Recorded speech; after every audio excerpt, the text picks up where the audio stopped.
Les lumières fluorescentes bourdonnaient au-dessus de ma tête alors que je fixais mon écran d'ordinateur, examinant les rapports financiers trimestriels pour Pinnacle Financial Group dans le centre-ville de Phoenix.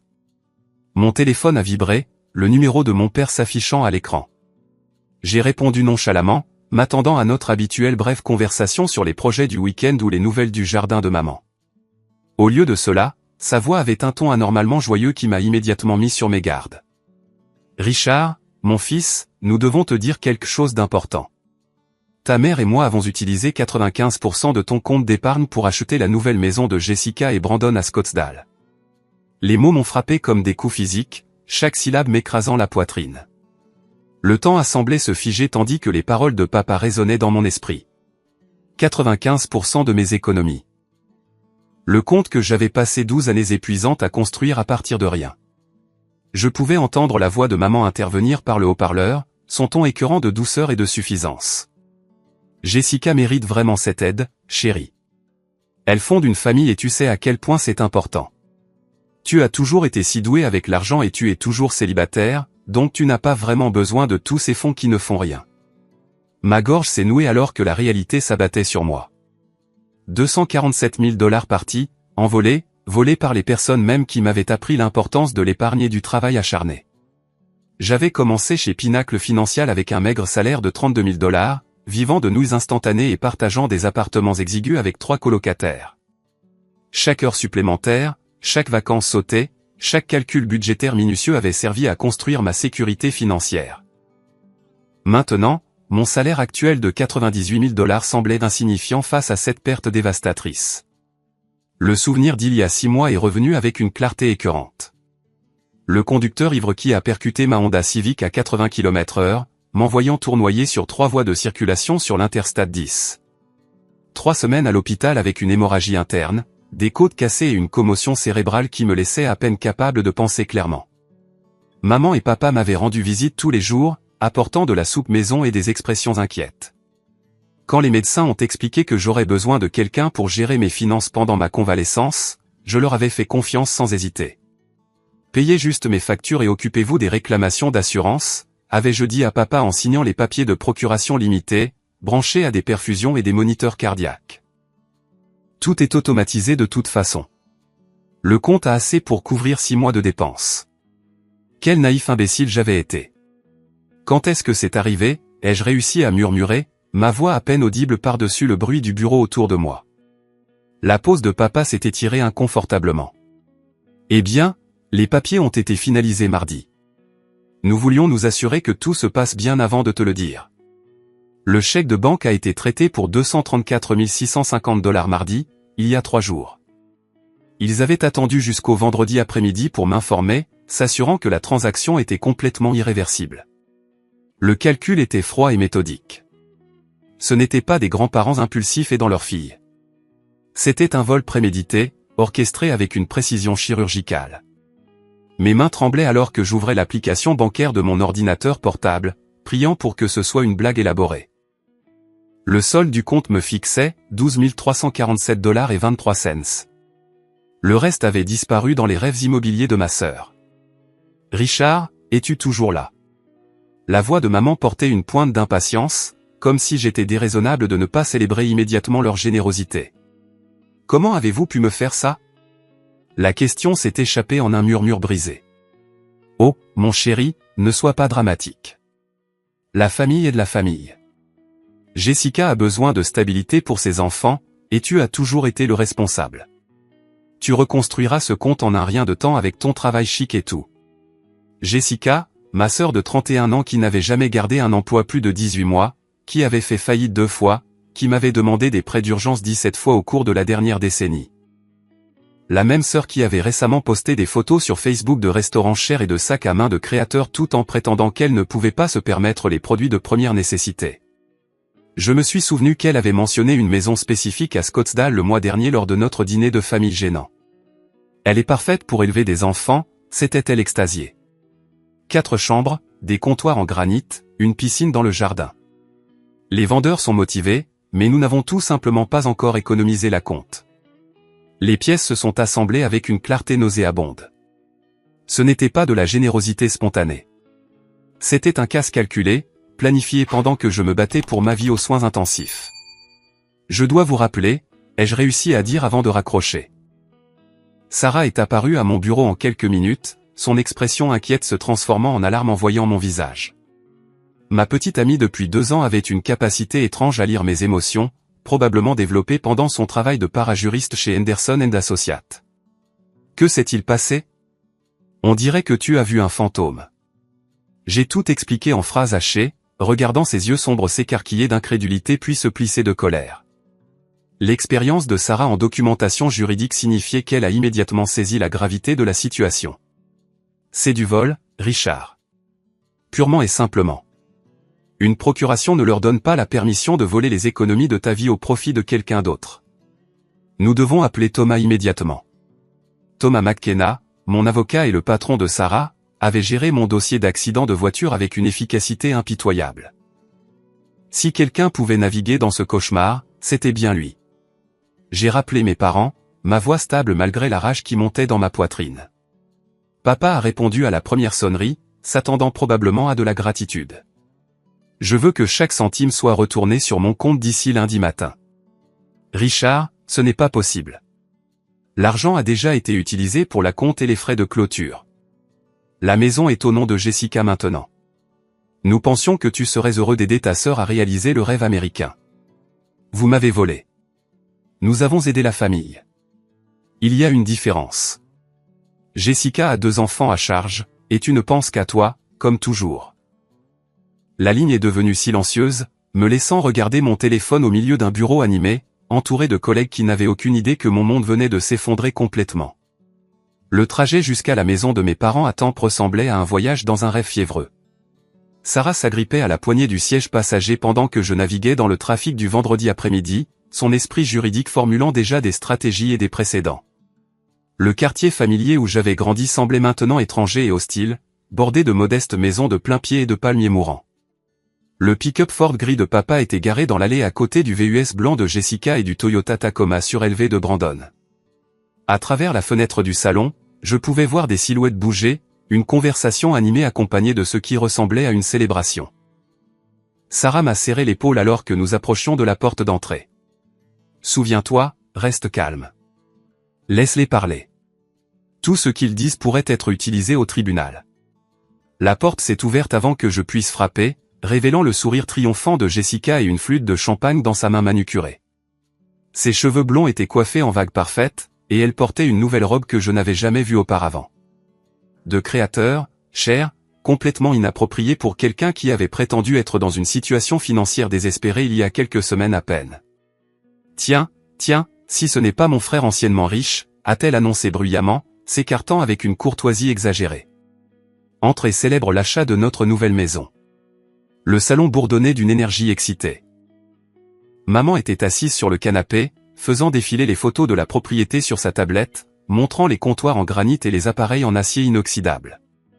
Papa se tenait près de la cheminée, tenant une bière, son expression mal à l'aise mais défiante. Brandon se prélassait dans le fauteuil inclinable, faisant défiler son téléphone avec un sourire narquois plaqué sur le visage. Richard. Maman s'est levée d'un bond, essayant de me serrer dans ses bras alors que je restais raide. N'est-ce pas excitant? Jessica a trouvé la plus belle maison et nous avons pu aider à la concrétiser. Tu devrais être fier de contribuer à l'avenir de ta sœur. Contribuer. Le mot est sorti plus sec que je ne l'avais prévu. Je n'ai jamais accepté de contribuer à quoi que ce soit. Jessica a ri, un son comme du verre brisé. Oh, pauvre petit Richard. Maman et papa ne t'ont pas demandé la permission d'abord? Comme c'est terrible pour toi. Elle a pris une autre gorgée de champagne, ses yeux pétillants d'une joie malveillante.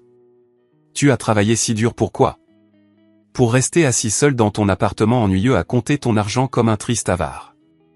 Eh bien, devine quoi? Tu n'as plus un seul centime. Toutes ces années à être le fils parfait, et maintenant tu es fauché, comme tout le monde. Brandon a gloussé depuis son fauteuil, sans prendre la peine de lever les yeux de son téléphone. Peut-être que maintenant tu comprendras ce que c'est que de lutter comme les gens normaux le font tous les jours. Ça doit être agréable de descendre de ton piédestal. J'ai regardé ma sœur, cherchant la moindre trace de remords ou de reconnaissance de son méfait. Au lieu de cela, Je n'ai trouvé que satisfaction et cruauté. Cette femme qui avait pleuré sur mon épaule d'innombrables fois à propos de problèmes financiers, qui m'avait supplié de l'aider avec les paiements de voiture et les factures médicales, se tenait maintenant devant moi, célébrant ma ruine financière. Jessica, j'ai passé 12 ans à économiser cet argent. 12 ans de semaines de travail de 60 heures, de vacances sautées et de vie en dessous de mes moyens. Ce n'était pas juste de l'argent qui traînait. C'était mon avenir, ma sécurité, ma tranquillité d'esprit. Elle a levé les yeux au ciel de manière dramatique. Oh, s'il te plaît. Tu vis comme un moine de toute façon. C'est quand la dernière fois que tu as pris de vraies vacances? C'est quand la dernière fois que tu as acheté quelque chose d'amusant? Tu amassais cet argent comme une sorte de dragon. Et maintenant, il est réellement utilisé pour quelque chose d'important. Important. Sarah s'est avancée, sa voix glaciale. Voler son frère, c'est important? Personne ne t'a rien demandé, la fille parajuriste, a lancé Jessica. C'est une affaire de famille. Maman est intervenue avec son ton pacificateur habituel. Richard, chérie, tu dois comprendre que Jessica a 2 enfants à charge. La petite Emma commence la maternelle et le bébé Noah a besoin d'un environnement stable. Cette maison a un jardin où ils peuvent jouer en toute sécurité, de bonnes écoles dans le quartier et assez d'espace pour que la famille s'agrandisse. J'ai dit à maman et papa que cet argent ne te manquerait jamais, puisque tu vis si chichement de toute façon, a ajouté Jessica, sa voix dégoulinant d'un plaisir vengeur. Tu conduis une Honda de 7 ans. Tu vis dans ce minuscule appartement. Et tu ne dépenses jamais d'argent pour quelque chose d'amusant. J'ai pensé que tu l'économisais juste par habitude, pas pour un but réel. La cruauté de ces paroles m'a frappé comme des coups physiques. Elle avait orchestré ce vol. Elle avait spécifiquement demandé qu'il cible mes économies, de manière calculée, rejetant mon travail acharné et mes sacrifices comme une accumulation dénuée de sens. Et le meilleur, a continué Jessica en sortant son iPhone avec un sourire malicieux, c'est que j'enregistre ta réaction pathétique en ce moment même. Mes amis vont adorer voir Monsieur Parfait s'effondrer quand il réalisera qu'il n'est plus meilleur que nous. Elle a levé le téléphone, capturant mon expression stupéfaite et le visage outré de Sarah. Dis quelque chose pour la caméra, Richard. Dis à tout le monde ce que ça fait d'être enfin ramené à notre niveau. Papa s'est agité, mal à l'aise, sa canette de bière s'écrasant légèrement dans sa poigne. Jessica, c'est peut-être assez. Non, ce n'est pas assez, a-t-elle rétorqué. Il a passé des années à agir comme s'il était tellement meilleur que nous avec son diplôme universitaire et son travail chic, nous regardant de haut, Brandon et moi, parce que nous n'avons pas eu autant de succès. Eh bien, qui a du succès maintenant? Nous venons d'acheter une maison de 400 000 $ avec une piscine à Scottsdale, et aime le génie financier est fauché. Brandon a finalement levé les yeux de son téléphone, ajoutant sa propre touche de cruauté. La maison a 4 chambres, 3 salles de bain, un garage pour 2 voitures et une piscine dans le jardin. Une cuisine toute neuve avec un îlot et tout. Merci pour la compte, beau-frère. Quelque chose a changé en moi alors que je regardais ma famille se délecter de ma destruction apparente. Un calme étrange s'est installé sur mes pensées agitées, et j'ai senti mes lèvres se courber en un léger sourire. L'absurdité de leur célébration, leur ignorance complète de ce qu'ils avaient réellement accompli, m'a soudain frappé comme étant sombrement hilarante. Un petit rire s'est échappé de ma gorge. L'expression triomphante de Jessica a vacillé. Qu'est-ce qui est si drôle? Tu devrais pleurer en ce moment, pas rire. J'ai secoué la tête lentement, le rire montant malgré moi. Vous n'avez vraiment aucune idée de ce que vous avez fait, n'est-ce pas? Nous savons exactement ce que nous avons fait, a dit maman sur la défensive. Nous avons aidé Jessica à obtenir une belle maison pour sa famille. Non, ai-je dit, ma voix stable et étrangement joyeuse. Vous n'avez vraiment aucune idée. Le rire est mort dans ma gorge alors que tout le poids de la situation s'est abattu sur moi comme un tsunami. Mes genoux ont fléchi et je me suis effondré sur le sol du salon, la tête entre les mains, alors qu'une prise de conscience dévastatrice semblait me consumer complètement. Le tapis beige était rêche contre mes paumes alors que je luttais pour assimiler ce qui semblait être l'anéantissement total de tout ce pour quoi j'avais travaillé. Je suis ruiné, ai-je murmuré, ma voix se brisant de ce qui ressemblait à un désespoir authentique. Complètement et totalement ruiné. La célébration dans la pièce s'est arrêtée dans un silence inconfortable. Le téléphone de Jessica s'est lentement abaissé alors que mon effondrement apparent se déroulait devant son objectif. Maman a posé sa flûte de champagne, son expression triomphante se transformant en inquiétude en voyant son fils apparemment s'effondrer. « Richard, chéri, ce n'est pas si grave, a-t-elle dit avec hésitation. Tu es jeune. Tu as un bon travail. Tu peux reconstruire. » Reconstruire? Je l'ai regardé avec ce qui semblait être des yeux vides. « Maman, tu ne comprends pas. Je vais devoir vendre mon appartement, ma voiture, tout ce que je possède juste pour survivre les prochains mois. Mes cartes de crédit sont déjà au maximum à cause des factures médicales que l'assurance n'a pas couvertes. Je comptais sur ce compte d'épargne pour traverser cette crise financière. » Sarah s'est assise à côté de moi sur le tapis, son bras autour de mes épaules dans ce qui ressemblait à un réconfort sincère. Sa formation de parajuriste l'a aidé à suivre mon jeu parfaitement, sa propre expression se transformant en une sympathie dévastée. « Le mariage ?» a-t-elle dit doucement, sa voix se brisant légèrement. « Nous allons devoir tout reporter. Annuler le lieu. Rendre la bague. Dire à tout le monde que nous ne pouvons plus nous permettre de nous marier. » Le visage de Jessica est devenu pâle. Pour la première fois depuis notre arrivée, le doute s'est glissé dans son expression. « Mariage? Vous étiez fiancés ?» J'ai hoché la tête misérablement, sortant une boîte à bagues imaginaire de ma poche et la fixant avec un chagrin apparent. Je prévoyais de faire ma demande le mois prochain. J'avais choisi la bague, réservé le restaurant, tout planifié parfaitement. Maintenant, je ne peux même plus me payer un dîner décent, encore moins un mariage. Brandon s'est agité inconfortablement dans son fauteuil, son expression suffisante s'estompant alors qu'il me regardait apparemment me désintégrer. « Mec, on ne savait rien de tes projets de fiançailles. » « Pourquoi l'auriez-vous su ?» ai-je demandé amèrement. « Vous n'avez jamais demandé pourquoi j'économisais. Vous avez juste supposé que j'amassais de l'argent sans raison. » Je me suis levé en tremblant, me suis dirigé vers la fenêtre et j'ai regardé le quartier où j'avais appris à faire du vélo et jouer au baseball. « Je vais devoir réemménager avec vous, » ai-je continué, ma voix vide de résignation. « Je ne peux pas payer mon hypothèque sans ce compte d'épargne. Mon appartement sera saisi dans les 6 mois. Peut-être que je pourrai dormir sur ton nouveau canapé, Jessica, puisque mon argent a aidé à l'acheter. » La pièce est tombée dans le silence, à l'exception du bourdonnement du climatiseur. Papa s'est raclé la gorge nerveusement, posant sa bière sur la cheminée avec des mains tremblantes. « Mon fils, peut-être que nous avons agi trop vite. Peut-être qu'il y a un moyen de trouver un arrangement. » J'ai ri amèrement, le son dur et brisé. « Un arrangement ? L'argent est parti. La maison est achetée. Jessica célèbre déjà sa victoire sur moi. » J'ai sorti mon téléphone, mes doigts tremblants alors que je faisais semblant de composer le numéro de ma banque. « Oui, c'est Richard Collins. Je dois parler à quelqu'un des options de prêt d'urgence. Mes parents ont volé mes économies et je suis au bord de la ruine financière. » Ma voix a porté dans la pièce silencieuse alors que je continuais la conversation fabriquée. « Non, je comprends que vous ne pouvez rien approuver aujourd'hui. Oui, je devrais venir lundi avec les documents. » Sarah m'a serré l'épaule alors que je terminais le faux appel. Sa performance de sympathie dévastée était absolument convaincante. Qu'ont-ils dit? Ils ont besoin de 3 jours pour examiner ma situation financière. Si ma cote de crédit a trop chuté, ils pourraient ne même pas approuver un petit prêt d'urgence. Je me suis tourné pour faire face à ma famille, mon expression défaite et brisée. Je devrais peut-être emprunter de l'argent juste pour manger la semaine prochaine. La main de maman s'est portée à sa bouche, sa célébration complètement oubliée. « Richard, nous n'avons jamais voulu que les choses soient si graves pour toi.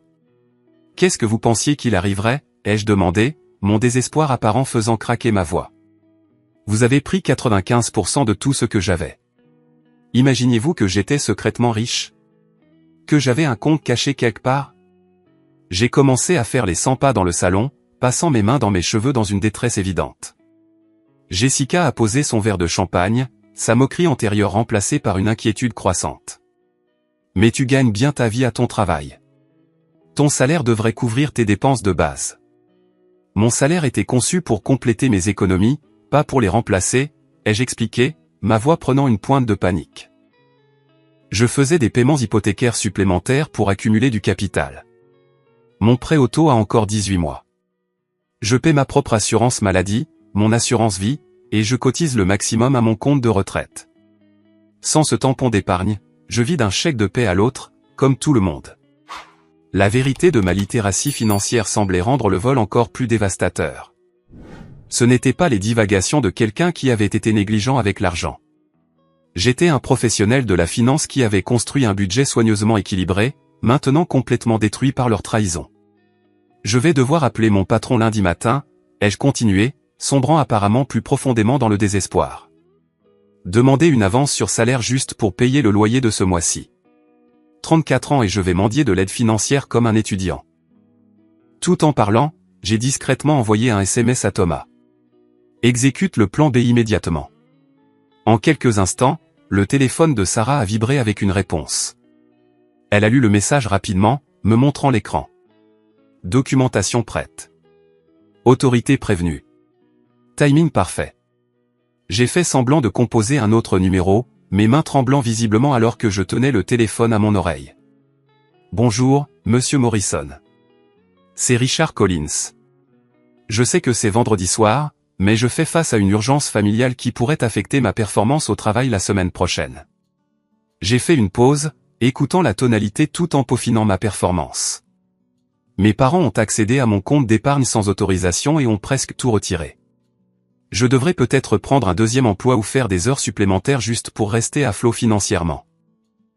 Je voulais vous prévenir au cas où cela impacterait mes responsabilités chez Pinacle Financial. Jessica s'est levée brusquement, sa robe de créateur semblant soudain inappropriée pour la gravité de la situation. Richard, arrête. Ça devient trop sérieux. Trop sérieux? J'ai terminé mon faux appel et les regardé avec ce qui semblait être une incrédulité brisée. Jessica, tu as célébré la destruction de ma sécurité financière. Tu as enregistré ma réaction pour la partager avec tes amis pour te divertir. Tu t'es moqué de 12 ans de travail acharné et de sacrifice, et maintenant c'est trop sérieux? Brandon s'est raclé la gorge nerveusement. Peut-être qu'on devrait trouver un plan de paiement ou quelque chose. Trouver un moyen de te rembourser au fil du temps. Me rembourser avec quoi? Ai-je demandé désespérément. Vous venez d'acheter une maison que vous ne pouviez pas vous permettre sans voler mon argent. Vos mensualités hypothécaires sont probablement plus élevées que vos revenus combinés. D'où viendront exactement les fonds de remboursement? La famille a échangé des regards mal à l'aise alors que les conséquences à long terme de leurs actions commençaient à se faire sentir. Ils avaient été tellement concentrés sur l'acquisition de la maison qu'ils n'avaient jamais envisagé les implications éthiques ou les suites pratiques. Je vous ai fait confiance, ai-je dit doucement, ma voix à peine audible. Après mon accident, quand j'étais vulnérable et effrayé, je vous ai fait confiance pour protéger mes intérêts. Au lieu de cela, vous avez utilisé ma vulnérabilité pour me voler aveuglément. J'ai marché lentement vers la porte d'entrée, Sarah me suivant de près. Alors que j'attrapais la poignée, je me suis retourné pour faire face à ma famille une dernière fois. Je suppose que je devrais vous remercier, ai-je dit avec une résignation amère. Vous m'avez appris qui est ma vraie famille, et ce n'est aucun de vous. Je me suis arrêté sur le seuil, la main posée sur la poignée en laiton, alors qu'une étrange transformation commençait à m'envahir. La posture défaite s'est progressivement redressée, et le désespoir brisé dans ma voix s'est lentement transformé en quelque chose de plus froid et de plus calculateur. La performance de la dévastation s'est dissoute comme un brouillard matinal, remplacé par le comportement calme et analytique d'un professionnel de la finance qui venait de terminer une enquête réussie. En fait, ai-je dit en me retournant pour faire face à ma famille avec une énergie complètement différente, avant de partir, il y a quelque chose que vous devriez savoir sur mon parcours professionnel. Jessica cligna des yeux, confuse, tenant toujours son téléphone, mais n'enregistrant plus. De quoi parles-tu? Je travaille pour Pinacle Financial Group en tant qu'enquêteur principal en matière de fraude, spécialisé dans le détournement de fonds et les délits financiers, ai-je expliqué, ma voix prenant le ton mesuré que j'utilisais lorsque je témoignais au tribunal. Au cours des 16 derniers mois, j'ai été l'analyste principal sur 43 affaires impliquant la manipulation financière familiale, la maltraitance des personnes âgées et les violations de procuration. La canette de bière de papa a glissé de ses doigts, tombant bruyamment sur le parquet et renversant de la mousse sur le sol du salon soigneusement entretenu de maman. Richard, qu'est-ce que ça a à voir avec quoi que ce soit? Cela signifie que je suis exceptionnellement doué pour détecter quand des membres de la famille prévoient de se voler les uns les autres, ai-je continué en revenant au centre de la pièce avec une confiance retrouvée. Et depuis 4 mois, je soupçonnais que vous prépariez quelque chose exactement comme ça. La couleur a quitté le visage de Jessica alors qu'elle assimilait mes paroles. Tu soupçonnais? Qu'est-ce que tu veux dire par tu soupçonnais? J'ai sorti mon téléphone, ouvrant l'application bancaire avec une précision délibérée. Le compte auquel vous avez accédé contenait 12 300 $, pas 247 000 $. Vous avez volé 12 000 $ d'un compte piège soigneusement conçu, spécifiquement pour vous prendre en flagrant délit. Le silence qui a suivi était assourdissant. La main de maman s'est portée à sa poitrine comme si elle avait du mal à respirer. Brandon s'est lentement redressé dans son fauteuil, sa suffisance désinvolte s'évaporant complètement. C'est impossible, balbutia Jessica. J'ai vu les relevés bancaires. Le solde était de plus de 200 000 $. Fabriqué, ai-je répondu calmement, leur montrant le solde réel du compte sur mon téléphone. Créé spécifiquement pour tester jusqu'où vous étiez prêt à aller quand vous pensiez que j'étais vulnérable. Les relevés bancaires que vous avez vus étaient des documents professionnellement falsifiés, conçus pour paraître authentiques. Sarah s'est avancée, son masque de parajuriste tombant enfin pour révéler quelqu'un qui était dans le coup depuis le début. J'ai aidé à créer ces faux relevés en utilisant un logiciel de notre cabinet d'avocats. Richard voulait voir si sa famille lui volerait réellement pendant une crise médicale. La famille nous a regardés avec une horreur croissante alors que la véritable ampleur de la tromperie devenait claire. Ils avaient été manipulés par quelqu'un qui comprenait la fraude financière mieux qu'ils ne pouvaient l'imaginer. Tu nous as piégés, a murmuré papa, le visage cendré. Tu nous as délibérément trompés. J'ai documenté votre comportement criminel, ai-je corrigé. Il y a une différence significative. Vous avez fait le choix de me voler. J'ai simplement créé un environnement où vos véritables intentions seraient révélées et conservées comme preuve. J'ai recommencé à faire les 100 pas dans la pièce, mais cette fois avec la confiance de quelqu'un qui fait une présentation professionnelle. Au cours des 4 derniers mois, j'ai enregistré 17 conversations téléphoniques où Jessica a posé des questions pointues sur mes finances. J'ai conservé 14 messages textes où elle suggérait des moyens pour nos parents de l'aider avec les coûts de logement. J'ai documenté 6 occasions où elle a spécifiquement mentionné l'accès à mon compte d'épargne lors de dîners de famille. Les jambes de Jessica ont lâché et elle s'est effondrée sur le canapé à côté de maman. Tu nous enregistres depuis des mois. L'Arizona est un État où le consentement d'une seule partie est requis, a expliqué Sarah en sortant un enregistreur numérique de son sac à main. Tant qu'une personne dans la conversation est au courant de l'enregistrement, c'est parfaitement légal et admissible au tribunal. Brandon s'est penché en avant, le visage pâle et en sueur. Tribunal? De quoi parles-tu? J'ai souri pour la première fois depuis que j'étais entré dans la maison, mais ce n'était pas une expression agréable. Complot en vue de commettre une fraude, abus de procuration, vol par tromperie et les lois sur la maltraitance des personnes âgées en Arizona. Ces accusations entraînent des peines allant de la probation à 5 ans de prison d'État, en fonction du montant volé et de la sophistication du crime. Mais nous ne sommes pas des personnes âgées, a protesté faiblement maman. Les lois sur l'abus de procuration s'appliquent à tout adulte vulnérable, y compris ceux temporairement incapacités par un traumatisme médical, ai-je expliqué patiemment. Mon hospitalisation et ma période de convalescence me qualifient de personne protégée en vertu des statuts révisés de l'Arizona. Papa a reculé jusqu'à heurter la cheminée, le visage gris de choc. Mon fils, nous n'avons jamais voulu que cela devienne une affaire judiciaire.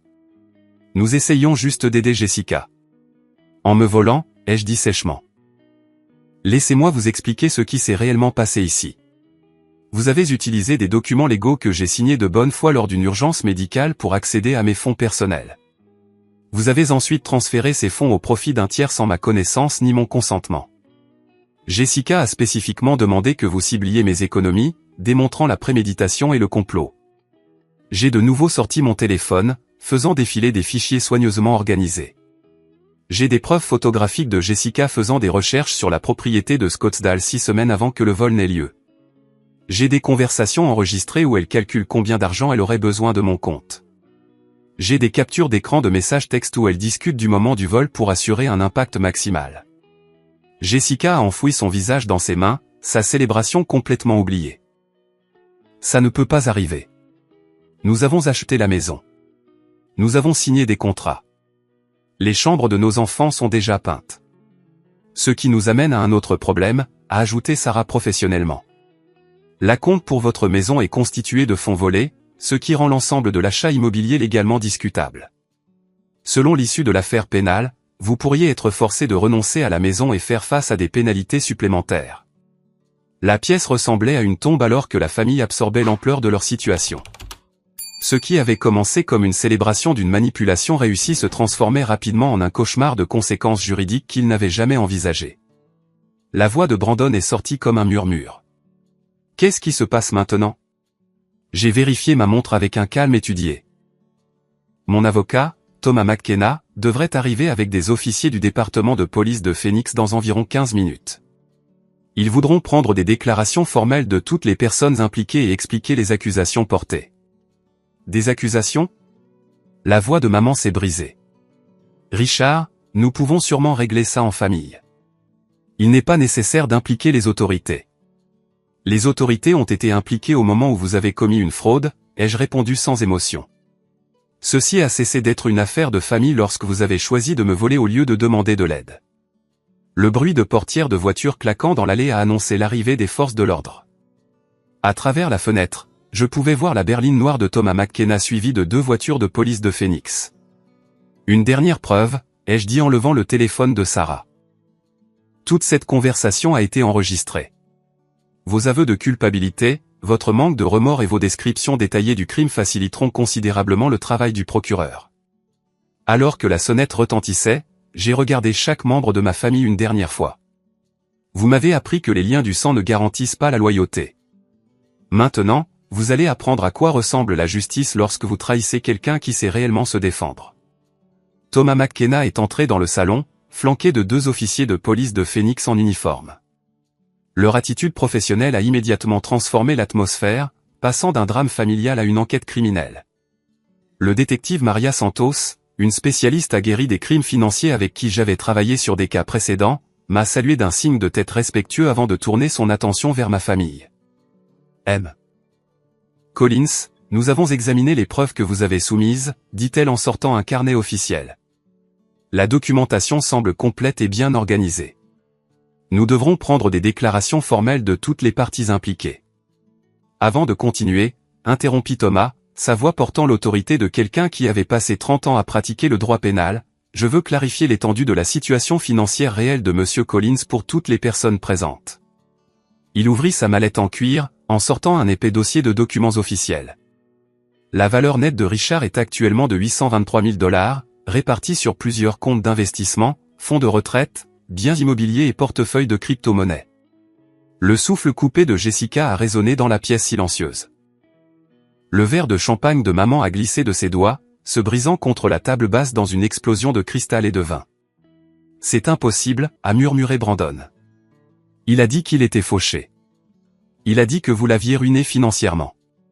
Thomas a souri froidement, étalant des relevés bancaires certifiés sur la table basse comme des cartes à jouer. Monsieur Collins détient des comptes dans cette institution financière différente. Son principal portefeuille d'investissement chez Merrill Lynch contient 294 000 $. Ses comptes de retraite chez Fidelity et Vanguard totalisent 167 000 $. Ses avoirs en crypto-monnaie, principalement Bitcoin et Ethereum, sont évalués à environ 112 000 $ ce matin. Je me suis avancé, mon attitude professionnelle maintenant pleinement révélée. Seuls les amateurs financiers complets gardent tout leur argent sur un seul compte courant. Je diversifie mes actifs depuis ma 2e année chez Pinacle Financial. Le détective Santos continuait de prendre des notes pendant que Thomas présentait des documents supplémentaires. Monsieur Collins possède également une propriété locative à Tampa, évaluée à 145 000 $, générant actuellement un revenu mensuel de 1200 $ après impôts et dépenses. Papa s'est affaissé contre la cheminée, le visage gris de choc et d'une compréhension croissante. Tu veux dire que le compte auquel nous avons accédé était un appât? J'ai terminé calmement. Un piège financier conçu par des professionnels, utilisé pour documenter un comportement criminel. Mes collègues de Pinacle Financial ont utilisé des techniques similaires dans 87 enquêtes de fraude au cours des 3 dernières années. Sarah a sorti des preuves supplémentaires de sa mallette, organisant les documents avec une efficacité rodée. Richard a consulté la division des crimes financiers du FBI lors de la conception de cette enquête. L'agent Patricia Wong du bureau de Phoenix a fourni des conseils techniques sur la préservation des preuves et les protocoles juridiques. La mention d'une implication fédérale a plongé Jessica dans une panique évidente. Le FBI? Richard, c'est ta famille. Comment as-tu pu impliquer le FBI contre ta propre sœur? Vous vous êtes impliqué vous-même au moment où vous avez choisi de commettre des crimes fédéraux, a répondu sèchement le détective Santos. La fraude par fil, le complot et l'abus de procuration relèvent de la compétence fédérale lorsque le montant dépasse certains seuils. Thomas m'a tendu un épais document juridique, ses sceaux et signatures officielles étant immédiatement reconnaissables comme des documents judiciaires. Des accusations criminelles ont été formellement déposées ce matin. Complot en vue de commettre une fraude au premier degré, vol par tromperie et violation des lois sur la protection des adultes vulnérables. Toutes des accusations de crimes passibles de peine potentielle de 2 à 5 ans de prison d'État. L'employeur de Brandon recevrait une notification de son implication dans des crimes financiers dans les 48 heures, comme l'exige la loi de l'Arizona pour toute personne travaillant à des postes exigeant une responsabilité financière. Son emploi de conseiller en prêt bancaire serait presque certainement résilié immédiatement après une condamnation. La poursuite civile est distincte, ai-je ajouté en acceptant un autre document de Thomas. 50 000 $ de dommages et intérêts pour détresse émotionnelle, violation du devoir fiduciaire et infliction intentionnelle de détresse émotionnelle. Ces accusations se poursuivront quel que soit le résultat de l'affaire pénale. L'achat de la nouvelle maison de Jessica a fait l'objet d'une contestation judiciaire immédiate. L'acompte constitué de fonds volés a rendu toute la transaction potentiellement frauduleuse, nécessitant un examen par le tribunal et une éventuelle confiscation de la propriété. Nous avons déjà contacté la société immobilière et l'agence de titres, a expliqué Sarah, son expertise de parajuriste évidente dans chaque mot soigneusement choisi. Ils coopèrent pleinement à l'enquête. Votre approbation de prêt hypothécaire était basée sur une documentation d'acompte frauduleuse, ce qui viole les réglementations bancaires fédérales. Maman a commencé à pleurer doucement, sa célébration complètement oubliée alors que la réalité juridique s'abattait sur elle. Richard, nous sommes tes parents. Tu ne veux sûrement pas nous voir aller en prison. Vous ne vouliez pas me voir financièrement détruit, ai-je répondu sans émotion. Chacun fait des choix. Ce sont les conséquences des vôtres. Le détective Santos a fermé son carnet, ayant recueilli suffisamment d'informations préliminaires pour continuer. Nous aurons besoin que tout le monde vienne au poste pour des entretiens formels. Le bureau du procureur de district traite cette affaire comme une priorité élevée en raison de la sophistication du crime et de la qualité des preuves. Thomas a rassemblé ses documents efficacement, sa satisfaction évidente dans chaque mouvement. La réputation professionnelle de Richard dans les enquêtes sur les crimes financiers donne à cette affaire une crédibilité significative. Les juges et les procureurs ont tendance à prendre la fraude au sérieux lorsqu'elle est documentée par quelqu'un avec ces qualifications. L'unité des crimes financiers du département de police de Phoenix avait traité des cas de vol familial pendant des décennies, mais rarement avec des preuves aussi complètes ou assemblées de manière aussi professionnelle. Mon expérience en matière d'enquête sur la fraude signifiait que chaque élément de preuve était collecté et préservé selon les normes juridiques les plus élevées. Encore une chose, ai-je dit en sortant ma dernière pièce de documentation. Le montant de la restitution a été calculé avec les intérêts et les pénalités. 12 000 $ de principal plus les intérêts légaux, les frais de justice, les frais de tribunal et les dommages civils. Obligation de remboursement total, 47 600 $.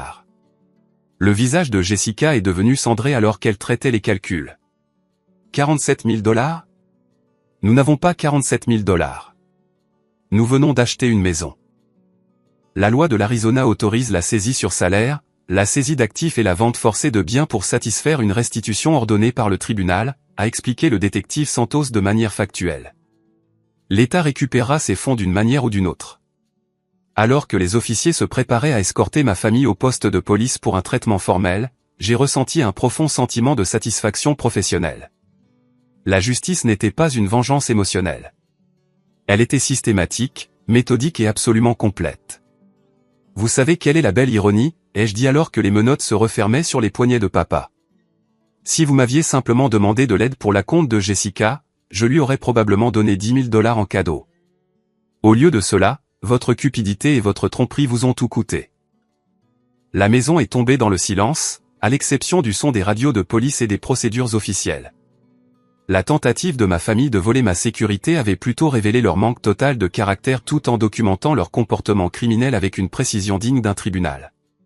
L'enquête professionnelle sur la fraude n'était pas seulement ma carrière. Elle était devenue ma protection contre les personnes qui auraient dû me protéger. Le tribunal supérieur du comté de Maricopa a agi avec une rapidité inhabituelle grâce aux preuves accablantes que Thomas avait rassemblées. 10 jours après les arrestations, ma famille a fait face à des audiences de mise en accusation formelle qui allaient déterminer leur sort juridique immédiat. J'étais assis dans la galerie, vêtu de mon plus beau costume, regardant les personnes qui m'avaient élevé se traîner jusqu'au banc des accusés, vêtus de combinaisons orange et de défaite. La juge Patricia Morrison, connue dans les cercles juridiques de Phoenix pour son approche pragmatique des crimes financiers, a examiné le dossier avec un intérêt évident. Ses 23 années au tribunal l'avaient exposé à d'innombrables cas de trahison familiale, mais rarement avec des preuves aussi professionnellement documentées. M. et Madame Collins, a-t-elle adressé à mes parents avec une désapprobation sévère. Le tribunal a examiné les preuves soumises par l'accusation. Les enregistrements, la documentation financière et le témoignage de votre fils brossent un tableau de tromperie calculée et d'abus de confiance qui, franchement, dégoûte ce tribunal. L'avocat de papa, un défenseur public surchargé de travail nommé Robert Chen, a tenté de plaider la clémence en se basant sur leur casier judiciaire vierge et leur âge avancé. L'expression de la juge Morrison est restée impassible alors qu'elle écoutait son plaidoyer pour une probation. Votre honneur, mes clients sont des délinquants primaires qui ont commis une grave erreur de jugement lors d'une crise familiale. Ils regrettent profondément leurs actions et sont prêts à effectuer une restitution complète. Monsieur Chen, a répondu froidement la juge, vos clients n'ont pas commis une erreur de jugement. Ils ont commis une fraude préméditée contre leur propre fils alors qu'ils se remettaient d'un accident traumatisant. Le niveau de planification et de tromperie démontré dans cette affaire montre une intention criminelle claire. La mise en accusation de Jessica s'est avérée encore plus préjudiciable à son cas. Les enregistrements où elle demandait spécifiquement le vol et se moquait de ma destruction financière ont été diffusés dans la salle d'audience, sa cruauté préservée en clarté numérique pour que tout le monde puisse en témoigner. Son avocate, Maria Santos, a tenté de présenter Jessica comme une mère désespérée essayant d'offrir une stabilité à ses enfants. La réponse de la juge a tranché l'excuse comme une lame. Mademoiselle Collins Peterson, ce tribunal a entendu votre déclaration enregistrée célébrant la ruine financière de votre frère. Vous avez filmé sa détresse apparente à des fins de divertissement. Vous n'avez montré aucun remords pour avoir dévasté quelqu'un qui avait aidé votre famille à plusieurs reprises. Ce n'était pas du désespoir. C'était de la malveillance vengeresse. Les plaidoyers de culpabilité sont arrivés en quelques jours. Papa et maman ont accepté un accord offrant 2 ans de probation, des travaux d'intérêt général et une restitution complète en échange d'éviter la prison. Leurs plans de retraite, déjà modestes, ont été effectivement détruits par les frais de justice et les obligations de remboursement qui allaient consommer leurs revenus fixes pendant des années. Le cas de Jessica s'est avéré plus complexe en raison de son rôle de premier plan dans l'orchestration du crime. Ses déclarations enregistrées démontraient une préméditation claire et un manque de remords, rendant les négociations de plaidoyer difficiles. Elle a finalement accepté 18 mois de probation supervisée, des conseils financiers obligatoires et une responsabilité conjointe pour tous les paiements de restitution. L'implication de Brandon lui a coûté sa carrière immédiatement. La First National Bank a mis fin à son emploi le lendemain de son arrestation, invoquant une violation de leur politique d'éthique concernant les crimes financiers. Sa licence de prêt hypothécaire a été révoquée par le département de l'immobilier de l'Arizona, mettant fin à sa capacité de travailler dans les secteurs bancaires ou immobiliers. La poursuite civile s'est déroulée parallèlement aux accusations pénales, ajoutant une autre couche de dévastation financière à leur situation. Thomas a déposé des requêtes demandant les dommages maximaux autorisés par la loi de l'Arizona, arguant que le traumatisme émotionnel et la perturbation professionnelle justifiaient une compensation significative au-delà de la simple restitution. Votre honneur, a adressé Thomas à la juge Morrison lors de l'audience civile. La confiance de mon client en sa famille a été utilisée comme une arme contre lui pendant sa période la plus vulnérable. L'impact psychologique de cette trahison s'étend bien au-delà du vol financier immédiat. Le témoignage expert du docteur Elizabeth Harper, une psychiatre spécialisée dans les traumatismes familiaux, a détaillé les conséquences émotionnelles à long terme de l'abus financier familial. Son évaluation professionnelle a ajouté de la crédibilité à notre demande de dommages et intérêts et a aidé à justifier le jugement de $50 000 que nous avons finalement obtenu. Les conséquences immobilières se sont avérées dévastatrices pour Jessica et Brandon. Leur achat de maison à Scottsdale, entaché par l'acompte criminel, a fait l'objet d'un examen juridique immédiat de la part de la société de prêt hypothécaire et des assureurs de titres. Les réglementations bancaires fédérales exigeaient une enquête sur tout achat de propriété impliquant des fonds frauduleux. Wells Fargo, leur prêteur hypothécaire, a entamé une procédure de saisie dans les 60 jours suivant la condamnation pénale.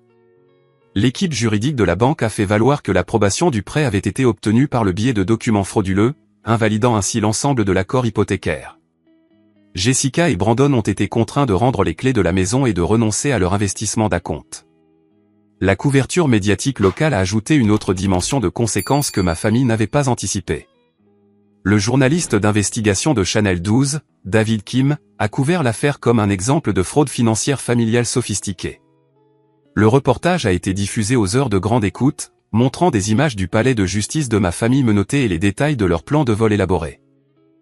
Ce cas démontre comment les membres de la famille peuvent exploiter la confiance et la vulnérabilité médicale pour commettre de graves crimes financiers, a rapporté Kim, debout devant le palais de justice. L'expertise professionnelle de la victime en matière d'enquête sur la fraude a permis de constituer un dossier en béton que les procureurs ont qualifié d'exemplaire. Mes collègues de Pinacle Financial ont considéré l'affaire comme un succès déterminant pour ma carrière, qui a renforcé ma réputation dans la communauté des crimes financiers de l'Arizona. La procureure du district, Sarah Williams, a personnellement salué mes techniques de collecte de preuves lors d'une conférence professionnelle sur la prévention de la criminalité en col blanc. Richard Collins a transformé une victimisation personnelle en une leçon magistrale d'enquête sur la fraude, a déclaré Williams aux procureurs et enquêteurs rassemblés. Sa méthodologie devrait être étudiée par tous ceux qui travaillent sur des cas de crimes financiers impliquant des auteurs familiaux. La reconnaissance professionnelle a conduit à une promotion de carrière immédiate. Pinacle Financial m'a promu au poste de directeur principal des enquêtes sur la fraude, avec la supervision de toute la région métropolitaine de Phoenix. Mon salaire est passé à $135 000 par an, avec des primes de performance pouvant ajouter $20 000 supplémentaires en fonction des résolutions de cas réussis. Les conférences dans des congrès financiers à travers le Sud-Ouest sont devenues une source régulière de revenus supplémentaires et de développement professionnel. Ma présentation sur la prévention de la fraude financière familiale a été demandée par l'Association des banquiers de l'Arizona, la Chambre de commerce de Phoenix et l'Association nationale des examinateurs de fraude certifiés. Les membres de la famille ont souvent le plus grand accès pour exploiter leurs victimes, expliquai-je à des auditoires de professionnels de la banque et des forces de l'ordre. La clé de la prévention est la documentation, les conseils professionnels et la volonté de traiter les crimes familiaux avec le même sérieux que la fraude commise par des étrangers. 6 mois après les arrestations, la destruction financière de ma famille était complète et permanente. Le revenu de consultation à temps partiel de papa a été saisi pour payer la restitution. Les prestations de sécurité sociale de maman ont été partiellement saisies sur ordonnance du tribunal. Jessica travaillait 2 emplois au salaire minimum tout en vivant dans un appartement exigu. Ses rêves de prospérité suburbaine étaient définitivement brisés. Le chômage de Brandon s'est prolongé au-delà d'1 an, car les vérifications d'antécédents révélaient à plusieurs reprises sa condamnation pour crimes financiers. Les industries bancaires et immobilières maintenaient des listes noires strictes qui l'excluaient de tout poste impliquant une responsabilité monétaire. Leurs tentatives de réconciliation par le biais de membres de la famille intermédiaire ont été accueillies avec une courtoisie professionnelle, mais une finalité absolue. J'avais appris que le pardon sans conséquence était de la complaisance, et la complaisance n'était qu'une autre forme d'abus. Les marches du palais de justice où j'avais vu ma famille être emmenée menottée sont devenues un symbole de justice obtenue par la préparation, le professionnalisme et le refus d'accepter la victimisation. Parfois, le plus grand cadeau que vos ennemis vous font est de montrer leur vrai caractère avant que vous ne fassiez des erreurs irréversibles comme leur faire confiance pour quoi que ce soit d'important. 18 mois se sont écoulés depuis que les portes du palais de justice se sont refermées sur la condamnation pénale de ma famille.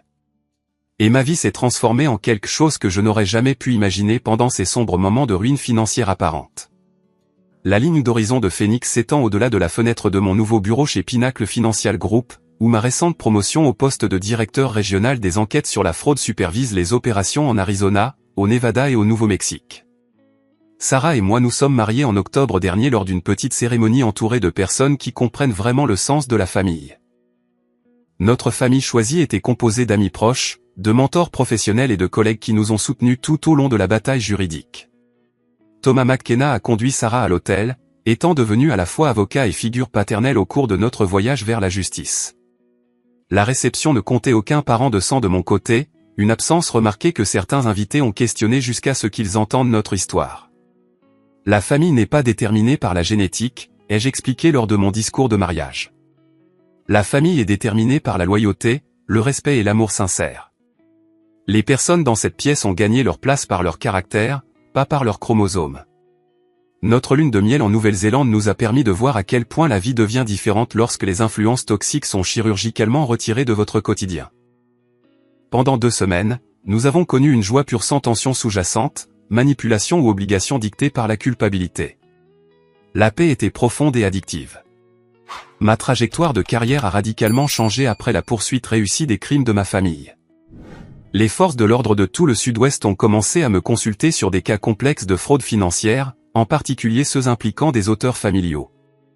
L'expertise acquise grâce à mon expérience personnelle, combinée à mes qualifications professionnelles, a créé des compétences uniques qui se sont avérées inestimables dans les salles d'audience. Les conférences sont devenues une carrière secondaire qui génère des revenus supplémentaires substantiels tout en aidant d'autres victimes de fraude à obtenir justice. L'Association nationale des examinateurs de fraude certifiés m'a invité à donner des discours d'ouverture lors de leur conférence annuelle, ce qui a conduit à des opportunités de consultation avec de grandes entreprises cherchant à améliorer leur système de détection de fraude interne. La psychologie de l'abus financier familial suit des schémas prévisibles, expliquai-je à des auditoires de professionnels de la banque et des forces de l'ordre. Les auteurs escaladent généralement progressivement, testant les limites et exploitant la manipulation émotionnelle avant de tenter un vol majeur. La reconnaissance et la documentation sont essentielles pour constituer des dossiers pouvant être poursuivis en justice. L'aspect le plus gratifiant de mon nouveau rôle consiste à former d'autres enquêteurs en fraude aux techniques de collecte de preuves qui résistent à l'examen des tribunaux. Le cas de ma famille est devenu un exemple d'enseignement utilisé dans les académies de police et les programmes de formation continue pour les spécialistes de la criminalité financière. Il y a 3 mois, j'ai créé la fondation de soutien aux victimes de trahison de confiance en utilisant l'argent de la restitution que ma famille a été forcée de payer. Plutôt que de conserver des fonds qui représentaient leur comportement criminel, j'ai décidé de transformer leur vol en ressources pour d'autres victimes de fraude en quête de justice. La fondation fournit une assistance juridique, un soutien psychologique et des conseils financiers aux personnes trahies par des membres de leur famille ou des associés de confiance. Notre première année a aidé 37 victimes à récupérer plus de 2 millions de dollars grâce à des poursuites judiciaires et civiles réussies. Le docteur Elisabeth Harper, la psychiatre qui a témoigné dans mon affaire civile, a rejoint le conseil d'administration de notre fondation. Son expertise en traumatismes familiaux aide les victimes à surmonter la dévastation émotionnelle qui accompagne la trahison financière. Le cas de Richard démontre que la guérison nécessite à la fois la justice et la croissance personnelle, explique-t-elle à nos clients. Le succès de la fondation a attiré l'attention des médias nationaux intéressés par la prévention de l'abus financier familial. Le mois dernier, je suis apparu sur Good Morning America pour discuter des signes avant-coureurs et des stratégies de protection pour les personnes vulnérables. Le segment a généré des centaines de téléspectateurs partageant leurs propres expériences de vol familial. Faire confiance, mais vérifier, est devenu ma devise professionnelle et ma philosophie personnelle. Les relations saines incluent la transparence et la responsabilité, pas une foi aveuglée des opportunités d'exploitation. Les personnes qui tiennent vraiment à vous respecteront des limites raisonnables et des exigences de documentation. Ma relation avec l'argent a également beaucoup évolué à travers cette expérience. Bien que la sécurité financière reste importante, je comprends maintenant que la vraie richesse inclut la tranquillité d'esprit, des relations authentiques et la liberté de toute manipulation. L'anxiété de me demander quand ma famille pourrait de nouveau m'exploiter a été remplacée par la confiance en mes systèmes de protection. Mes stratégies d'investissement incluent désormais une diversification émotionnelle aux côtés de la diversification financière. Mes relations les plus proches sont avec des personnes qui ont prouvé leur caractère par des actions, pas des promesses. La confiance se gagne progressivement et peut être révoquée de manière permanente lorsqu'elle est trahie. L'expérience de parajuriste de Sarah s'est avérée inestimable pour établir le cadre juridique et les procédures opérationnelles de notre fondation. Son attention aux détails et sa compréhension de la psychologie des victimes complètent mon expertise en enquête sur la fraude, créant un partenariat qui s'étend bien au-delà du mariage pour devenir une collaboration professionnelle significative. Travailler ensemble pour aider d'autres victimes de fraude donne un sens plus profond à notre propre expérience, explique Sarah lors des événements de collecte de fonds de la fondation. Notre douleur est devenue la base pour empêcher d'autres de subir une trahison similaire. La reconnaissance professionnelle a continué de s'étendre tout au long de l'année. Le barreau de l'État de l'Arizona m'a honoré de son prix de contribution exceptionnelle à la justice pour le développement de techniques innovantes d'enquête sur la fraude. Le département de police de Phoenix a demandé mon aide pour former son unité des crimes financiers à la détection des abus familiaux et à la préservation des preuves. La situation de mon ancienne famille sert de récit édifiant sur les conséquences à long terme des crimes financiers. La santé de papa s'est considérablement détériorée sous le stress des obligations légales et de l'ostracisme social. La dépression de maman a nécessité des médicaments et des conseils, ajoutant des frais médicaux à leur budget déjà serré. Les perspectives d'emploi de Jessica restent sévèrement limitées par son casier judiciaire et ses salaires saisis. Le beau style de vie suburbain qu'elle envisageait en planifiant son vol s'est transformé en une lutte quotidienne pour les produits de première nécessité. La carrière de Brandon ne s'est jamais remise, les forçant à dépendre d'emplois au salaire minimum et de programmes d'aide gouvernementale. Leurs tentatives de réconciliation continuent d'arriver par le biais de connaissances mutuelles et de parents éloignés, coïncidant généralement avec leurs urgences financières ou les délais de paiement ordonnés par le tribunal. Chaque message suit des schémas similaires, reconnaissance de l'acte répréhensible suivi de demande d'aide financière ou d'annulation de prêt. Mes réponses restent cohérentes et professionnelles. Je leur souhaite de bien reconstruire leur vie, mais la réconciliation exige un remords sincère et un changement de comportement, pas des tentatives continues de manipulation. Leurs conséquences sont le résultat naturel de leur choix. La paix de vivre sans leur influence ne peut être surestimée.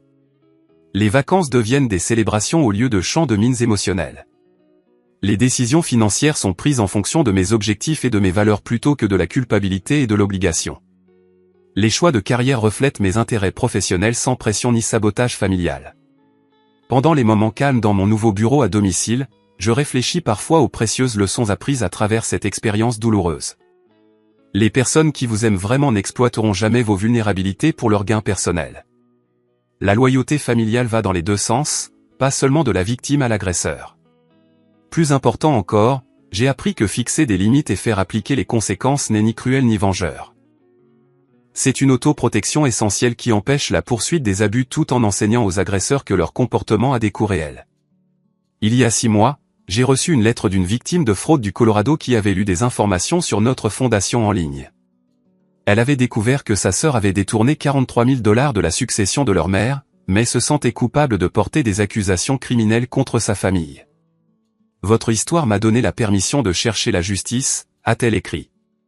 J'ai réalisé que me protéger et la tenir responsable n'était pas trahir les valeurs familiales. C'était les défendre. Sa poursuite réussie a abouti à une restitution complète et a empêché sa sœur de victimiser d'autres parents. Les effets d'entraînement de la recherche de justice s'étendent bien au-delà des cas individuels, créant des effets dissuasifs qui protègent les futures victimes potentielles. Alors que je termine d'écrire ce récit, Sarah et moi prévoyons nos premières vacances en Europe l'été prochain. Le voyage représente la liberté du stress financier et du drame familial qui consumait autrefois notre énergie émotionnelle. Nous explorerons des villes anciennes et créerons de nouveaux souvenirs, libérés des relations toxiques ou des obligations dictées par la culpabilité. Mon conseil à quiconque fait face à une trahison financière familiale est simple, documentez tout. Cherchez des conseils professionnels et souvenez-vous que la vraie famille n'exploiterait jamais votre confiance pour son gain personnel. La justice n'est pas la vengeance, c'est la responsabilité. Les conséquences ne sont pas de la cruauté, elles sont une éducation nécessaire. Les personnes qui vous trahissent vous offrent souvent le plus grand cadeau possible, elles révèlent leur vrai caractère avant que vous ne fassiez de plus grosses erreurs, comme dépendre d'elles dans de véritables urgences. Parfois, perdre des membres de la famille toxique, c'est en fait gagner la liberté de construire des relations authentiques avec des personnes qui ont mérité votre confiance. La vraie richesse n'est pas seulement de l'argent en banque. C'est être entouré de personnes qui ne rêveraient jamais de trahir votre confiance, d'exploiter vos vulnérabilités ou de célébrer votre douleur. Ce genre de richesse est inestimable et permanent. Avez-vous déjà été trahi par quelqu'un en qui vous aviez une confiance totale? Comment avez-vous trouvé la force de chercher la justice au lieu de simplement accepter l'abus? J'aimerais beaucoup entendre vos histoires et apprendre comment vous avez reconstruit la confiance après des expériences aussi dévastatrices. Si cette histoire vous a aidé à reconnaître des signes avant-coureurs dans vos propres relations ou vous a donné le courage de chercher de l'aide, veuillez aimer cette vidéo et la partager avec d'autres qui pourraient bénéficier de ces leçons.